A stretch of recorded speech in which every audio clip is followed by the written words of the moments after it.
That's right, you need to stay in the wheel. Soren, go ahead if you. Well, Ben, we're trying to get to know you a little better and giving our viewers a picture of who you are. Why are you a bike rider, and what made you fall in love with the bike? I think just because I'm good at it, to be honest. I like to be outdoors nonetheless, and I love sport no matter really what it is. So I kind of gave it a crack because it was a sport that I liked to watch when it was on TV back in Australia, and I had a really good friend who kind of coaxed me into it, and it kind of came from there. Was this also always your dream to wear the leader shirt? Yeah, I guess one of them. It never started like that, but as you get closer to that potential and knowing, what can you do, what's actually possible. I've gone through periods where I didn't really have too many contract options, and I thought about going back home, and then now you're in this situation where you're leading a huge race, on stages of every Grand Tour now. So yeah, it's funny how things can change. You just have to keep tackling them and believe in yourself. And if people haven't talked to you but only seen the Netflix series, do you think they have the right impression of you? If you watch the Netflix series, no, but I guess that's what TV is. It's there for entertainment and drama, and it doesn't always show you and how you should be and how you actually are. How are you actually? Well, at the moment, I'm a happy man. I'm relaxed. I'm enjoying it.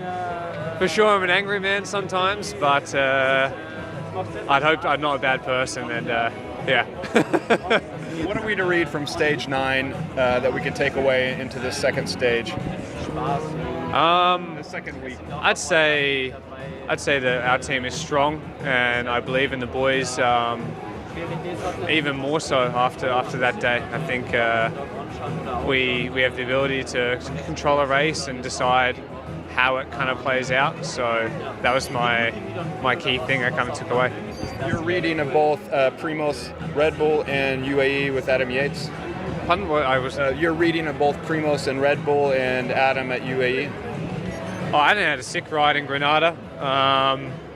He's back on GC, but it's still a big gap, and it's the same thing. If you look, it's the same gap to Enrique, or more or less to Carapaz and to Primoz. So I just have to keep racing like I'm doing. It doesn't really change anything about how I approach the race.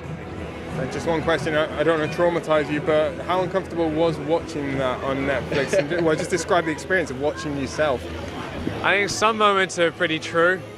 Others, there's just like zero context to the shot, and the shot's not related at all to the event in play. So it can be a little frustrating, but whatever. You have to try and just forget about it, and really, who cares what someone in America or another person in Australia thinks of you. I believe in myself, and I go about my business how I choose it. Just watch it at home and then know what was coming.